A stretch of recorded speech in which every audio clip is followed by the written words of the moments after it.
Joe said, "I'm going to marry my girlfriend, so let's get a divorce. And there will be no division of property. Just pack up and leave," my mother-in-law said, in her usual way of tormenting me. "And my father-in-law has fallen for a stripper. I don't want to live with you all. I will do as you wish, and leave. But before I do, I'll show you a thing or two. My name is Emily." Looking back, I realize that for the most part, my 50 years haven't been all that happy. However, my current days are so joyful that I can laugh and talk about the past. This story dates back to when I was 35. At that time, I was about to celebrate my 10th wedding anniversary with my husband, Joe. We were childless, and it was somewhat painful to be constantly asked by people around us, "Do you have children?" or to hear them say, "Children are such a joy." Conversations with Joe also dwindled, rather, they had reduced ever since he got promoted a few years back and became busier with work. Going on many business trips. Since I was working too, we saw each other even less. No wonder we didn't have any kids. Well, that's one form of marriage. It's easier this way. It doesn't matter whether we have children or not. That's what I thought, but one day, our family unexpectedly grew in a way we never could have imagined. The newcomers were not angelic babies, but rather in-laws who were more like demons from hell. Ever since we got married, it seems the in-laws had said to Joe many times, "We want to live with you." Joe weighed the hassle of living together against the hassle of continually refusing them. He concluded that living together was the lesser of two hassles. Unexpectedly rational, or not. Hold on. I didn't give the okay for this living arrangement. According to Joe, I'm hardly ever home anyway, so it might be alright. That might be fine for you, but still, as Joe says, it's fine with me. That is, if the in-laws were nice people. I had disliked these in-laws even before we started living together. They were the main ones who kept nagging me, asking, "Don't you have kids yet?" Every time we met, my mother-in-law, Mary, would say, "The more children you have, the better. You only had Joe, didn't you?" Living with such in-laws, it's a nauseating proposition. What will become of this living arrangement? My expectations were immediately betrayed. Not in a good way. But rather, it turned out even worse than I had anticipated. Upon starting to live with us, my father-in-law, Robert, solemnly declared, "We won't be giving you any of our pension or living expenses." Following that, Mary said with a smile, "Let's proceed in that direction, shall we?" What direction is that, exactly? Even Joe said, since we both work, we can manage without receiving any living expenses from them. Are you on their side too? Until now, I had never really had any complaints about Joe. Well, I never really expected much from a husband to begin with. As long as he didn't get angry quickly and was a hard worker, that was fine by me. But now, a whole host of new grievances arrived all at once. Furthermore, after living with the in-laws for a while, the true reason they wanted to live with us gradually became clear. At night, Robert frequently goes out. I used to believe it was to drink with friends, but among the laundry, I found a membership card for a nightclub and a business card with Ashley written on it. Nightclubs come in various forms, but this one clearly caters directly to men's desires. So, Ashley is his favorite, huh? He's surprisingly spry for his age. I thought to myself. Of course, I meant that in a bad way. No wonder he can't contribute to the living expenses. He's spending it all on Ashley. It's okay, it can't be helped, right? No way, it's okay. On Mary's side, she gradually began to torment me more and more. She was cunning about it, slowly ramping up the torment to the point where I hardly noticed it at first. I thought she was being kind initially. I could have tolerated it if it was just about how I fold the laundry or season the food, but then Mary would sometimes call me by Joe's ex-girlfriend's name. Every time, she would say, she was the first girlfriend he introduced to me, so I have a strong impression. It's not on purpose. I'm sorry. Anne would apologize. At first, I thought maybe it's because she's getting older, but when it kept happening, I realized something was off. Come to think of it, the bathtub was always dirty when it was my turn to bathe. I thought it was the dirt from Joe and others who bathed before me. But since no one complained about the dirty bathtub, it was probably done by Mary, who bathed before me. There was also the time when she thought everyone had finished bathing on a snowy day and turned off the water heater. So my shower was freezing cold. Or the time my favorite necklace went missing after she took it out of the dresser without permission. Every time, she would come apologizing, it wasn't on purpose. I'm just a bit careless, sorry. But while turning off the water heater might be overlooked as carelessness, taking jewelry without permission certainly can't. I began to faintly sense that this might be deliberate harassment. When I saw Mary complaining at the dinner table, it's because of Emily's late return that my dinner got delayed. I belatedly realized it was indeed harassment. Come to think of it, she hasn't done any housework since she came to our house. She would toss clothes inside out into the laundry and throw recyclable plastic bottles in the trash, adding slightly more work each time. She would scream if the meal was late or if the sheets were wrinkled, and at worst, she would throw things. I finally understood. We indeed had a baby come to our house. 2 big, mean ones. Tired from my job as a caretaker, I just wanted to get away as soon as possible and go to bed, that was all I wanted. So I kept silently doing what Mary asked.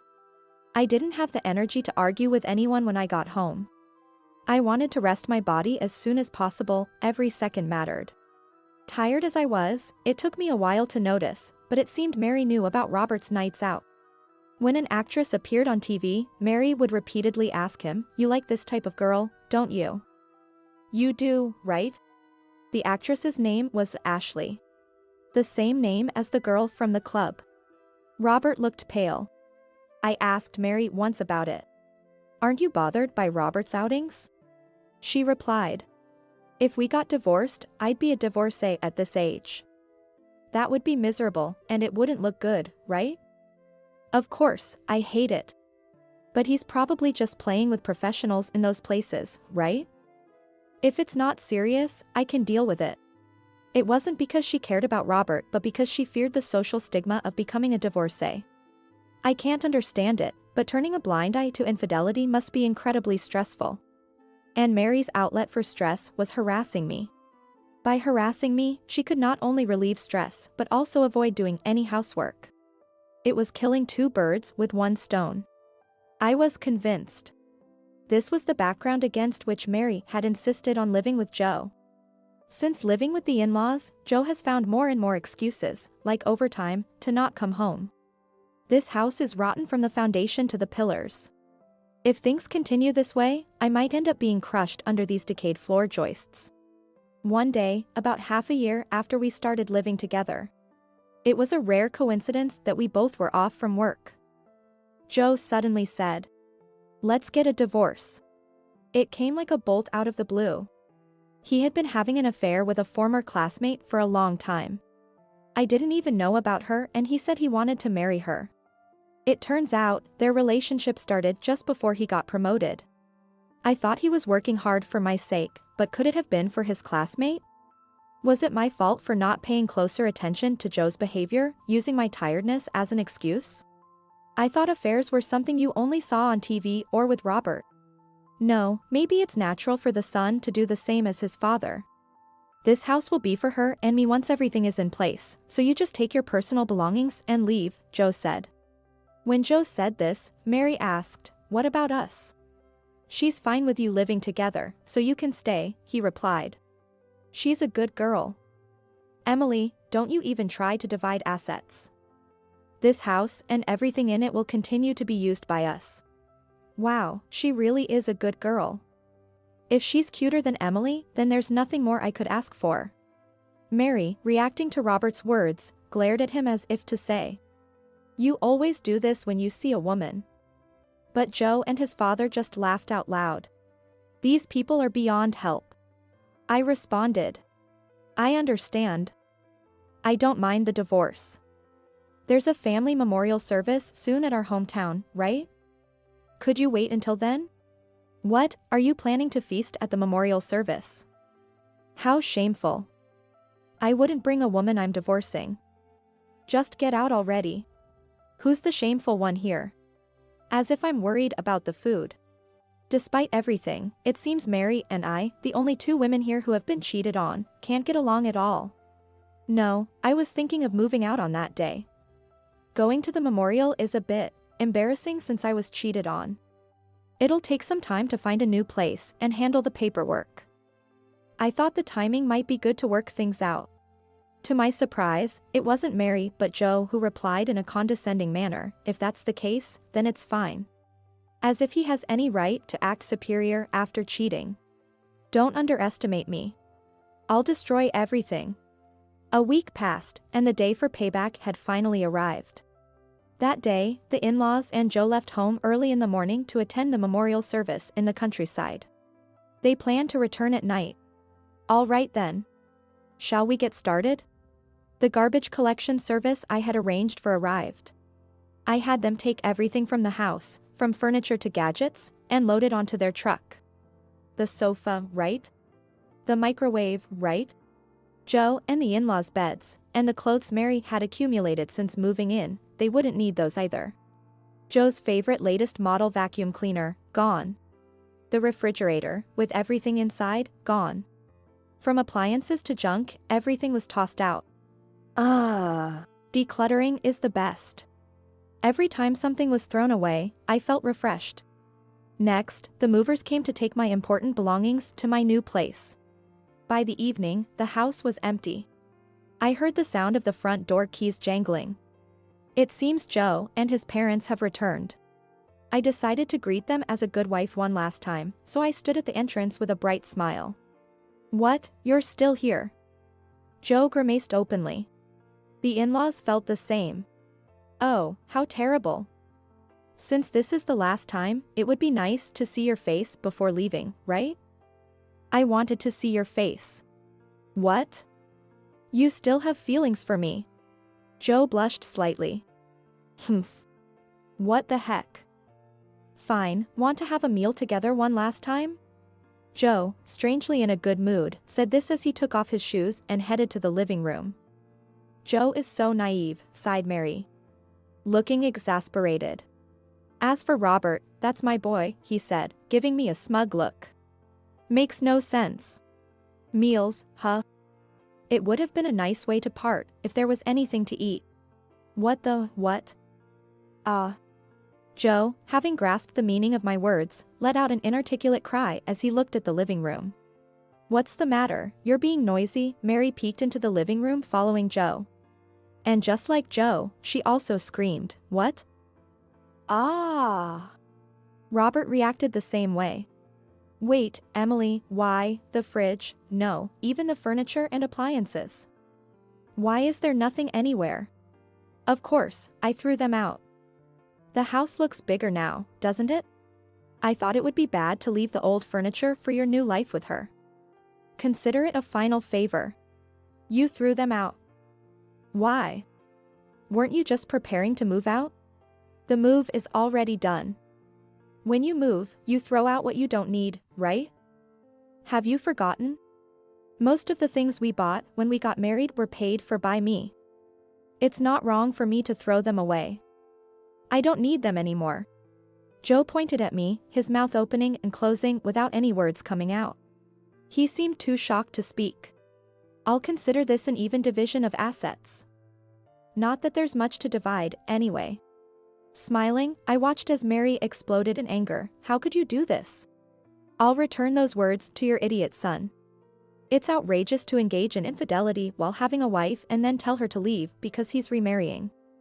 Perhaps it's your upbringing that's at fault? How dare you speak to your mother-in-law like that? What a terrible wife I ended up with. Do you still consider yourself my mother-in-law? To me, you're just some old lady." Watching me speak with a grin, Mary muttered, "Such an unlovable woman," and trembled with anger. I couldn't help but find this a bit amusing, but that's a secret. After all, haven't you forgotten? If I demanded a division of assets for this house, you can't refuse. What will happen if you lose the house? Where will you old strangers live? Didn't you sell your own house when you moved in here? Indeed, the in-laws had sold their own house when they decided to roll into ours. They had said, "We probably won't be going back." That's why they absolutely needed this house. They probably sided with the mistress over the wife because, as long as there's a house with a maid, anything goes. Panicking at my words, Robert tried to mediate. Well, let's calm down. Yes, you're right, old man. I mean, Robert. Let's keep it calm. That's right. You understand, Emily. Of course. By the way, Robert, wasn't your phone broken today? Oh. Yeah. I noticed when I left the house that it wouldn't turn on. If charging it doesn't work, I guess I'll have to go to the store. No need for that. Your phone is right here with me. Saying that, I took Robert's phone out of my pocket. What? 2 identical phones? What does that mean? He asked, confused. Right before you left today, I swapped your phone. The one I have is the real one. And the one you had is a used one I bought and just removed the battery from. That's why it won't turn on. Huh? I thought you'd easily give up thinking it was broken or battery dead since you're not good with technology. Looks like it was a big success. Robert asked, why would you do such a thing? Smiling, I answered, what do you think? No idea, really. By the way, you received a mail from your beloved Ashley today saying she had a great time the other day. You email her every day, don't you? It's so nice to see how close you are, it almost makes me jealous. Huh? With an inarticulate cry, Robert was taken aback, while Mary glared at him fiercely. Robert, I heard you went out to have fun with Ashley recently. Wow, you two are so lovey-dovey. But, if you're going to cheat, you might want to put a lock on your phone. It's so easy to get caught. Stop it, Emily, this. But I've come to think that cheating isn't good. Being cheated on by Joe, it was hard for me too. I deeply understand how Mary feels. So, as my last good deed, I sent Ashley a message saying I'm tired of this. Let's break up. Ashley was furious. She said, I was only dealing with an old man because he was a cash cow, don't you dare mess with me. You're lucky to have broken up safely. Oh. By the way, Mary, this is Ashley. Make sure to take a good look at your enemy. Saying this, I showed everyone a photo of Robert with Ashley while returning his phone. That's when it happened. Joe showed an expression I had never seen before. Wait, why? That's my girlfriend. What? At Joe's confession, everyone but Joe gasped. What do you mean? Joe, what are you to Ashley? No, that's my line, Dad. Why are you taking photos with Ashley? It's obvious, because I'm her boyfriend. No, Ashley is my girlfriend. I thought your girlfriend was your classmate. We just happened to meet at the shop, and it went from there. Never did I expect a father and son to have the same woman as their lover, a surprising twist even for me. Ignoring the dumbfounded Mary and me, the men engaged in a futile argument over who deserved Ashley more, eventually escalating into a brawl. Pulling each other's hair. Afterward, the brawl ended when Joe accidentally pulled out a significant amount of the father-in-law's precious remaining hair. After glancing at the soulless face of Robert, I declared loudly, well then, I'll be heading to my new place now. Thank you for everything. I'll be requesting division of assets next time. Bye. I said I'd let the property division slide, but I changed my mind. Mary, having realized the seriousness of the affair, swung her bag around in anger, beating Robert. Joe, overwhelmed by the rapid succession of events or perhaps utterly defeated, slumped down on the spot. As I witnessed this hellish scene, I couldn't help but smirk as I mounted my scooter and rode off. Though not even close to resembling him, in my mind, I felt just like Tom Cruise in Top Gun. It's been a while since I felt so refreshed riding down the night road. Fantastic. Later on, when I filed for divorce with division of assets, Joe pleaded, please wait with the divorce. It turned out the in-laws were considering divorce too, and with the potential loss of a place to live for everyone and the changing circumstances. They wanted to hold on to as much money as possible. They said various things like, don't you feel sorry for us, having lived together once and now being homeless, and, we need money right now. But I had no sympathy and proceeded with the divorce without discussion, securing as much money as possible from Joe. I felt a bit like a bandit, but I hadn't done anything wrong. It was merely what I deserved. Well, maybe messing with someone's phone was a bit bad. Eventually, around the same time as our divorce, Mary also divorced Robert. Apparently, Robert's affair with Ashley had been going on for over 5 years, and Mary couldn't forgive the private relationship. I don't quite understand the logic of tolerating visits to the shop but not private relationships, but I guess there are all kinds of marriages. Well, they're not a couple anymore anyway. Robert faced claim of assets from Mary, and Joe from me. It is the inevitable conclusion that the apple doesn't fall far from the tree. The family is now scattered and separated. Mary, having been cheated on by Robert, grew to despise men in general and consequently despised Joe for similarly discarding me through cheating. As a result, Joe and Mary have become estranged since her divorce, only speaking when necessary. Robert was jobless and sought help from Joe, but was rejected because Joe himself was barely scraping by with multiple jobs. Joe is juggling jobs. Mary, who had been a housewife since marrying young, took up her first job ever as a part-timer. Robert finally found a job and worked night hours. As for Joe, who was all set to remarry Ashley, it turned out she had no such intentions. Ashley saw both Joe and Robert merely as sources of income, an extension of her job. Additionally, it was revealed that Ashley had other men like Joe and his father in her life. Joe, having known her since their school days, had convinced himself that she was truly serious about him, his destined partner. But when all was said and done, it turned out to be a ridiculously petty and foolish story. Ultimately, both men were deemed too much trouble, even as cash cows, and were discarded by Ashley. For me, aiming to break everything on my way out, as I had planned. Seeing such a spectacular collapse of their family life, far beyond what I had aimed for, left me extremely satisfied. No one in that family truly valued anyone but themselves, so this outcome was perhaps inevitable. In essence, it was a family in form only, lacking any real compassion. I am now relieved to have left that household. As for me, while my days are still exhausting due to work, living alone has freed me from having to allocate time for someone else, giving me more freedom than when I was married. I've been able to travel with old friends from my student days, whom I couldn't see often while married, and even find time for my hobbies. Having been in a choir during my student years, I've picked up again on singing, and it turns out, you can still get better at music, even with age. I consistently win at the local competitions, even earning some prize money. Thanks to that, my wallet is always heavy. At my workplace, a facility, my colleagues suggested leveraging my musical talent, so we organized a sing-along event, and it was a huge success. Being praised as amazing, and making the residents smile with my private hobby was incredibly fulfilling for me. I may not understand the latest songs at all, but I guess I need to study up. My days aren't flashy, but I'm surrounded by kind colleagues, trustworthy friends, and gentle residents who feel like family beyond the boundaries of work. All right. Let's give it our all at work today. I'll do my best to celebrate the residents' birthdays to the fullest.